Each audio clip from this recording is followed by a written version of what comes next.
नशे का अंधेरा, ए हॉरर स्टोरी। राहुल एक साधारण लड़का था, लेकिन उसकी सबसे बड़ी कमजोरी थी नशा। उसके दोस्तों ने उसे धीरे धीरे इस दलदल में धकेल दिया था। शुरुआत में वह सिर्फ सिगरेट पीता था, फिर शराब और बाद में नशीली गोलियों का आदी हो गया। घर में माँ बाप उसे समझाते समझाते थक चुके थे, मगर वह उनकी एक न सुनता।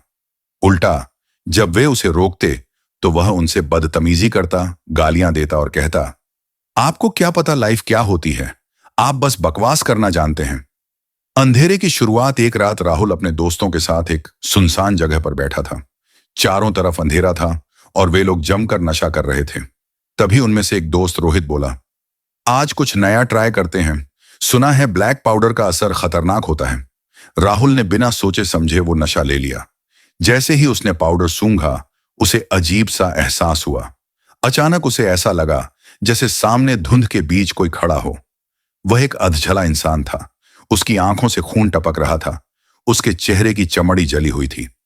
अब तेरा हिसाब होगा राहुल। राहुल ने जोर से चीखकर अपने दोस्तों को बुलाया, लेकिन सब उसे पागल समझकर हंसने लगे। मगर अगले ही पल उनमें से एक दोस्त की गर्दन अपने आप मुड़ गई और वह जमीन पर गिर पड़ा। उसकी आंखें बाहर आ चुकी थीं और मुंह से झाग निकल रहा था। राहुल और उसके बाकी दोस्त डर से कांपने लगे।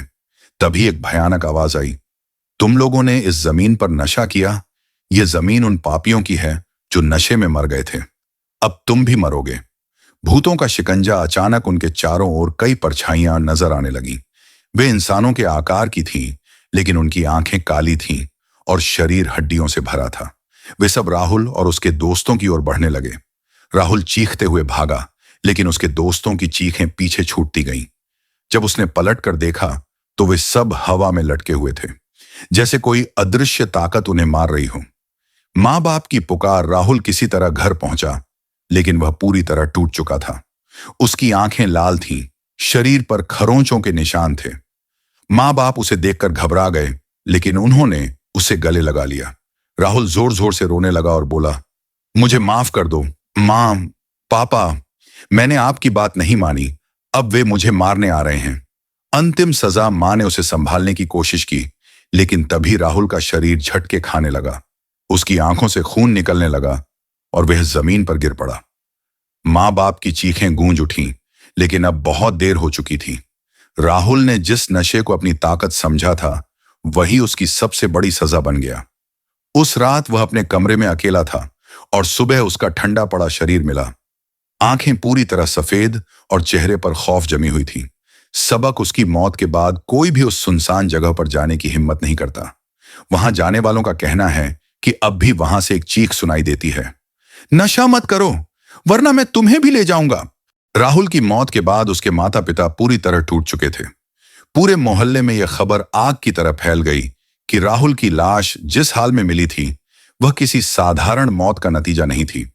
उसकी आंखें सफेद हो चुकी थीं, चेहरे पर डर हमेशा के लिए जम गया था और कमरे की दीवारों पर खून से बने अजीब निशान थे।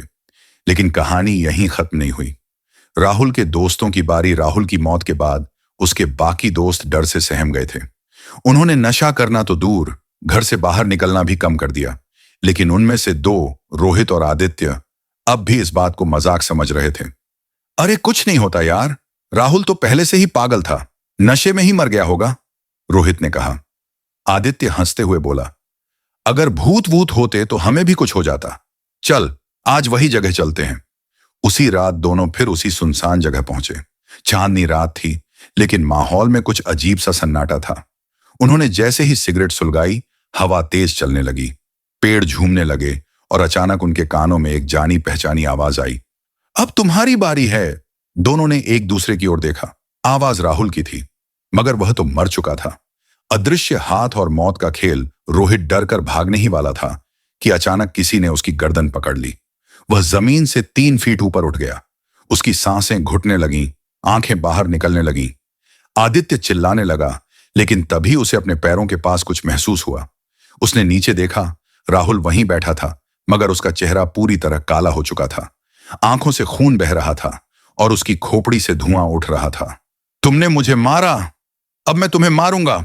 आदित्य के गले से एक भी आवाज नहीं निकली। उसने भागने की कोशिश की, लेकिन उसके पैर जमीन में धंसने लगे। अचानक उसके सामने कई भूतिया आकृतियां आ गईं। ये वही आत्माएं थीं जो इस जमीन पर नशे के कारण मरी थीं। सुबह का डरावना सच, अगली सुबह जब गांव के लोग वहां पहुंचे तो उन्होंने देखा रोहित और आदित्य की लाशें पेड़ से लटकी हुई थीं। उनकी आंखें बाहर निकली हुई थीं और उनके चेहरे पर खौफ हमेशा के लिए जम चुका था। लेकिन सबसे डरावनी बात यह थी कि जमीन पर खून से लिखा था, अभी और भी बाकी हैं। राहुल का भूत अब भी जिंदा है। राहुल और उसके दोस्तों की मौत के बाद वह जगह पूरी तरह वीरान हो गई। लोगों का कहना है कि रात के समय वहां से चीखने चिल्लाने की आवाजें आती हैं। जो कोई भी वहां नशा करने जाता है उसे ऐसा लगता है कि कोई पीछे से उसके कान में फुसफुसा रहा है, नशा मत कर वरना अगला नंबर तेरा है। अब भी लोग उस रास्ते से गुजरते समय अपनी रफ्तार बढ़ा देते हैं, लेकिन जो नहीं बढ़ाता वह कभी लौट कर नहीं आता। राहुल और उसके दोस्तों की मौत के बाद पूरा इलाका दहशत में था। लेकिन इंसान की फितरत अजीब होती है। कुछ लोग डरते हैं तो कुछ इसे मजाक समझते हैं। राहुल की मौत को 3 महीने बीत चुके थे। इस बीच कई लोग उस जगह जाने से कतराने लगे, मगर कुछ युवा लड़के जो हमेशा डर को चुनौती देने में लगे रहते थे, इस कहानी को अफवाह समझ रहे थे। उनमें से एक था करण। कुछ नहीं होता यार। करण कॉलेज का सबसे बेफिक्र लड़का था। उसने अपने दोस्तों से सुना कि राहुल और उसके दोस्तों की आत्माएं अब भी भटक रही हैं। उसने हंसते हुए कहा, अरे भूत वूत कुछ नहीं होते, वो सब नशे में मर गए और लोगों ने अफवाह फैला दी। उसके दोस्तों ने उसे समझाने की कोशिश की, लेकिन करण को यकीन नहीं हुआ। उल्टा उसने तय किया कि वह उसी जगह जाकर नशा करेगा और साबित करेगा कि यह सब सिर्फ मनगढ़ंत कहानी है। मौत को दावत रात के 11 बजे करण अपनी बाइक से उस सुनसान जगह पहुंचा। चारों तरफ घना अंधेरा था और हवा में अजीब सा सन्नाटा था। उसने अपनी जेब से नशीली गोलियां निकाली और मुंह में डाल ली। फिर उसने जोर से चिल्लाया, राहुल, अगर तेरा भूत है तो सामने आ। कुछ सेकंड तक कुछ नहीं हुआ। करण हंस पड़ा, देखा, कुछ नहीं हुआ, सब बेकार की बातें हैं। लेकिन तभी चारों ओर से ठंडी हवा चलने लगी। पेड़ जोर जोर से हिलने लगे। करण का शरीर अकड़ने लगा। उसकी सांसें तेज हो गईं। उसे लगा जैसे कोई अदृश्य शक्ति उसकी गर्दन पकड़ रही हो। राहुल की वापसी करण के सामने अचानक धुंधलापन छाने लगा। उसके कानों में एक भारी डरावनी आवाज गूंजी, तूने मुझे बुलाया, मैं आ गया। करण के सामने राहुल खड़ा था, लेकिन वह वैसा नहीं था जैसा वह जीवित था। उसकी आंखें जल रही थीं, उसकी खाल जगह जगह से फटी हुई थी और उसके मुंह से काले धुएं की लकीरें निकल रही थीं। करण के पैर कांपने लगे। उसने भागने की कोशिश की, लेकिन उसके पैरों में मानो सीसा भर गया हो। राहुल आगे बढ़ा और उसकी सड़ी हुई उंगलियां करण की गर्दन तक पहुंची। अगली सुबह गांव वालों को करण की लाश उसी जगह मिली।